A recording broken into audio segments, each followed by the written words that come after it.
Welcome. Thank you for joining me at What Else? Maria Loves to Talk. What am I talking about, you guys? It's going to be a great video, an awesome video, fun video, and I'm gonna put in my little 2 cents, or like the old people used to say, I'm fixing to put my foot in it. And no, it's not about perfumes. It's about some things that's been going on in the news, some high-profile stories. Nope, not J-Lo's wedding. Nope, not that. Not Sierra and Russell Wilson. Nope, not that. But it's going to be good. So, hey, I need to get some healthy snacks. Do not forget, click like and subscribe. Let's get into it. I'm going to start off with pastors. Pastors, robbery, jewelry, and this story takes us to New York. Who am I talking about? The pastor that was, and I'm using my little old computer here, pastor that's been in the news, New York, Bishop, let's see, what's his name? Bishop Lamor Miller Whitehead. I think that's his name, Whitehead.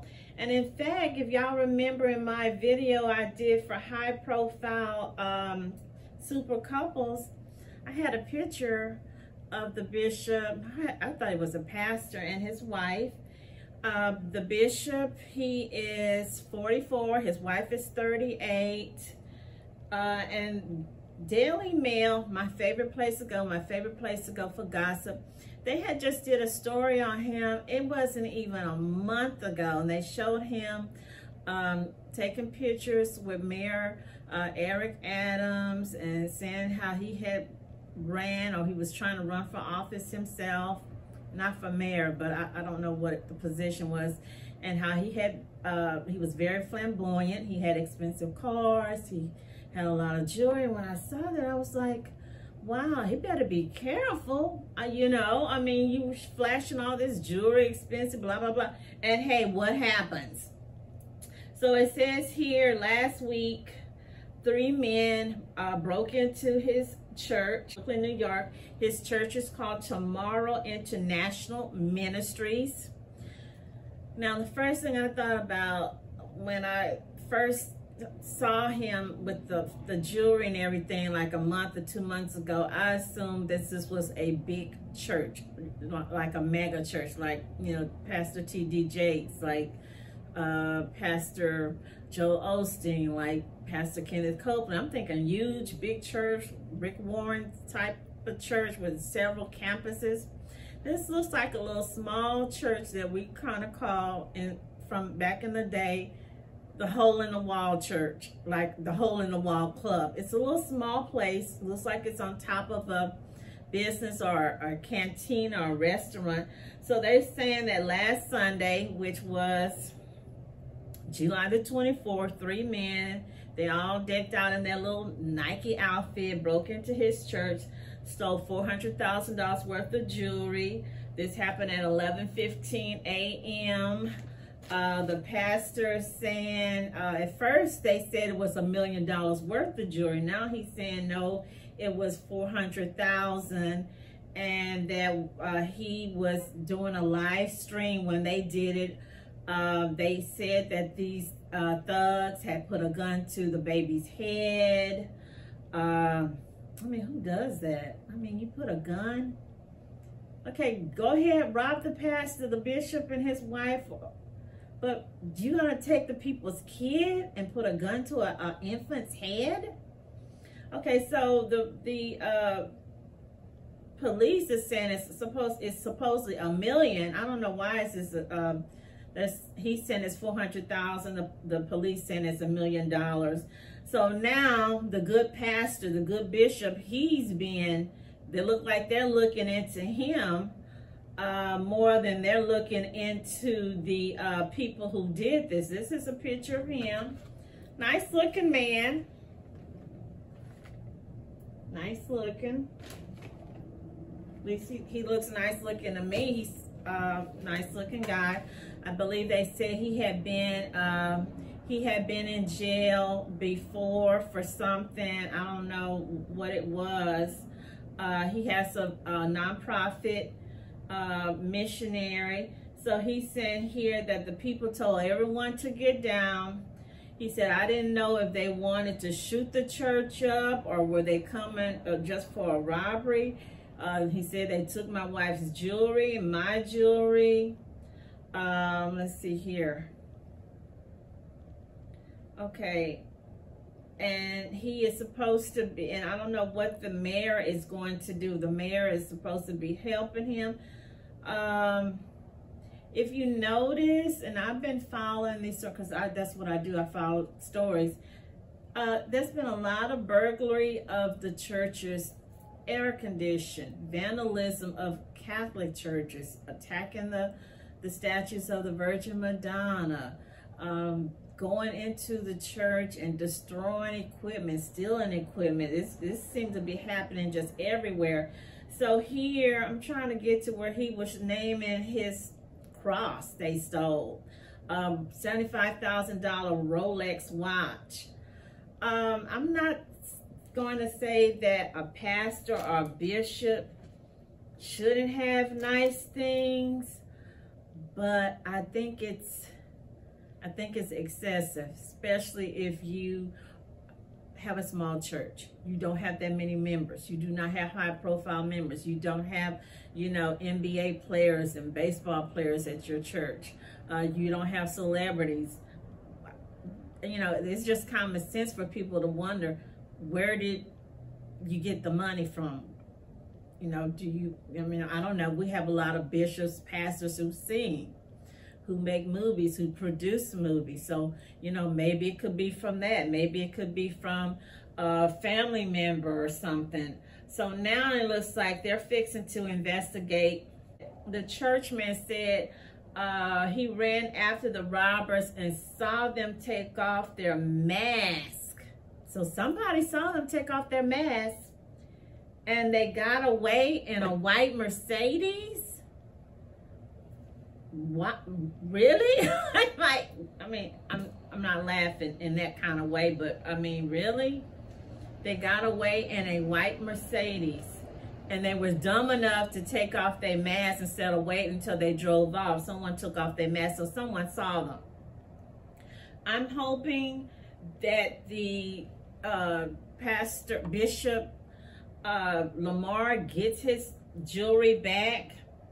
And I hope that this was not some type of vendetta, or maybe members, people who used to be in the church, or maybe, I don't know, I saw a movie like this. Could have been some people that when he was in jail way back in the day, maybe they're coming after him, because in one of these comments, they said that he told the police that he believed he know who did, or that they were after him, or they wanted to get him.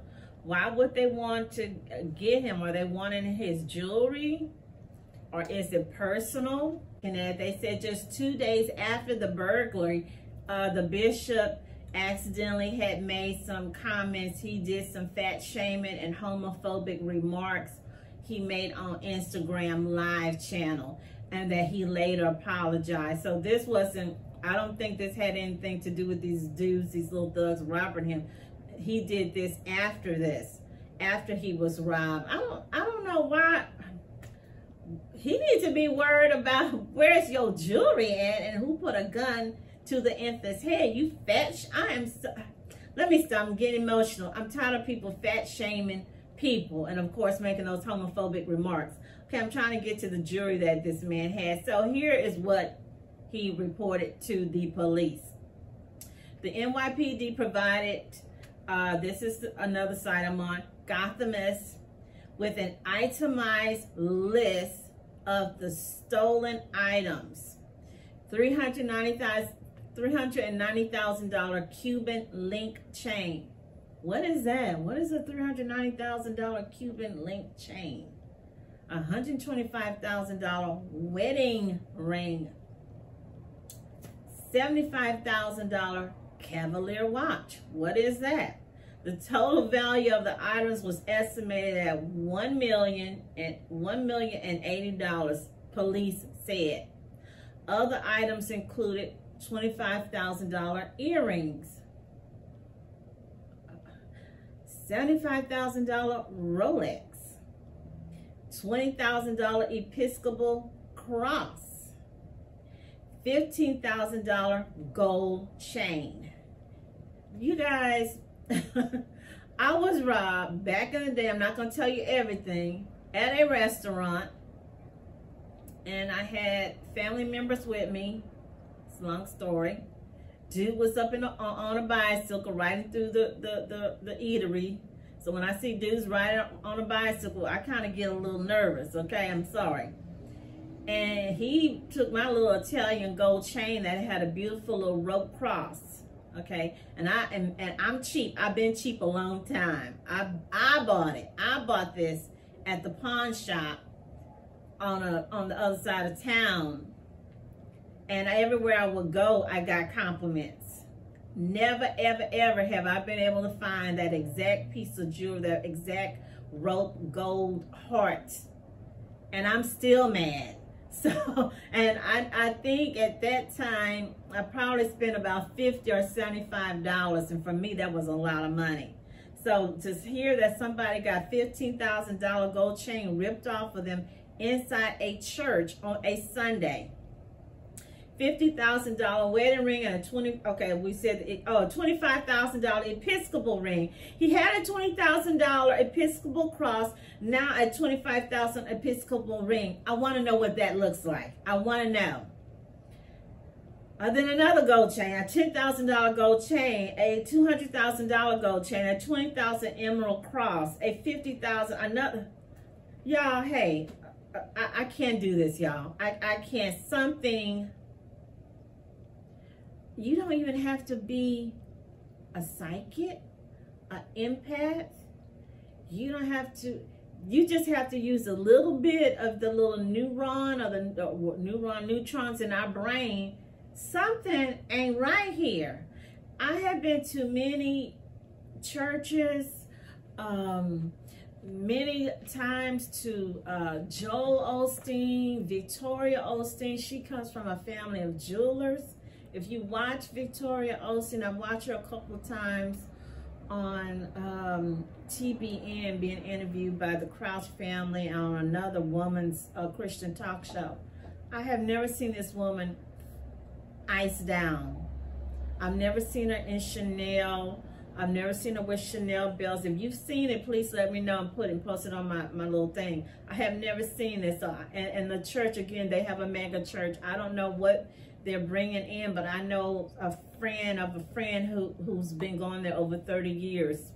When his daddy used to be over there, said that they were grossing or getting, I don't know if it was $500,000 every collection, but if that was 10 years ago, you know what they're getting now. I have never seen Victoria iced down, and these people have a little small church, hole-in-the-wall church.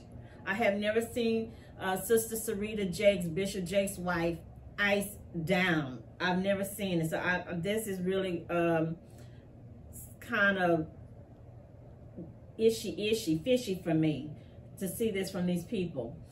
But his finances have been subject of public attention beyond his lavish taste. A 2021 lawsuit filed against him by a parishioner claiming he stole her life savings. The good bishop, you guys, came to light. The suit says a lady named Pauline Anderson, 56, invested $90,000 in his firms. He has firms, whatever that is, and promising to use the money to buy her a home. Anderson claims she wrote Whitehead a cashier's check in November 2020. Under the agreement, he would provide her with $100 a month to live off until the home he purchased for her was move-in ready. She never received a receipt or contract according to the complaint. Okay, Whitehead never sent her the monthly allowances, and eventually he was under no obligation to return it to her.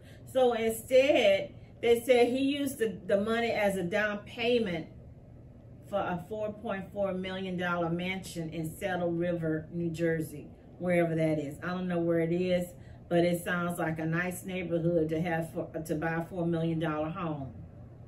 I don't, understand why a man of God would do something like that. Then they're saying here in 2016, the New York Post reported that he still owed Monterey Symphony conductor Maximo Bragardo Darman $260,000 for an outstanding judgment over an unpaid personal loan. He also served time in the past for convictions for identity fraud and grand larceny. Okay, that's the bishop. I don't know what to say. It's I hope that whatever happened with the people stealing the $1 million worth of jewelry and putting a gun to the baby's head was not a setup on his part. I'm hoping that he does not know these guys.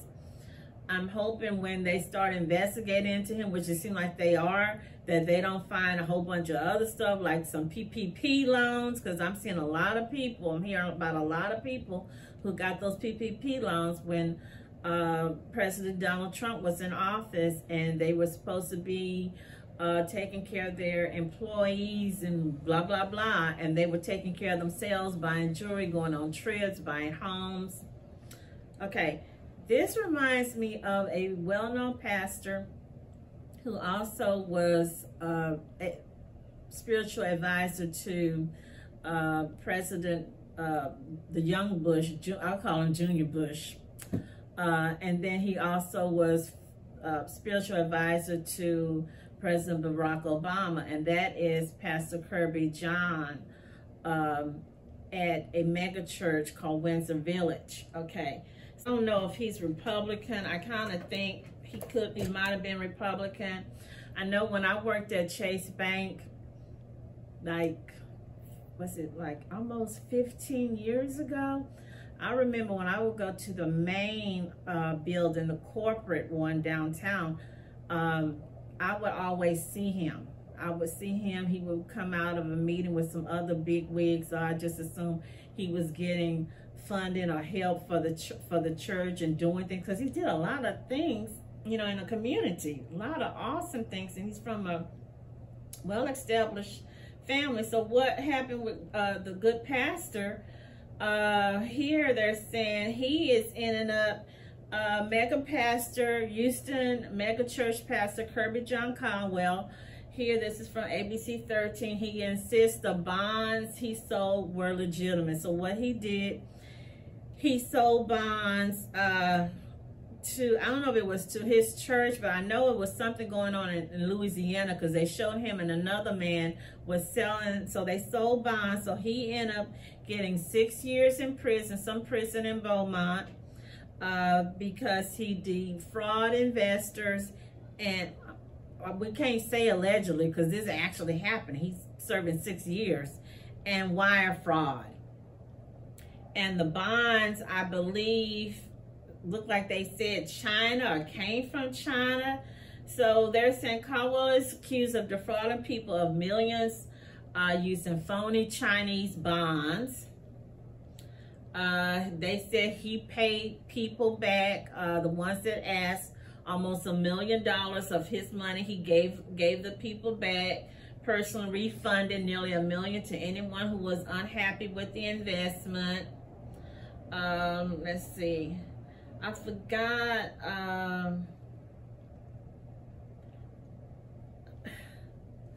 I'm trying to figure out, why would, this is a mega church. I know they're making probably about, give or take, $1 million a month, maybe a half. Why would a pastor do this? Because who If we can't trust our pastor, who can we trust? If we cannot trust the police officer, who can we trust? I mean, you trust your pastor, you trust your priest, or you thought that you could, but now we see that in a lot of cases we can't. So it doesn't stop just with Pastor Kirbyjon, you guys. More fake pastors, more pastors who, for the love of money, like the OJ song.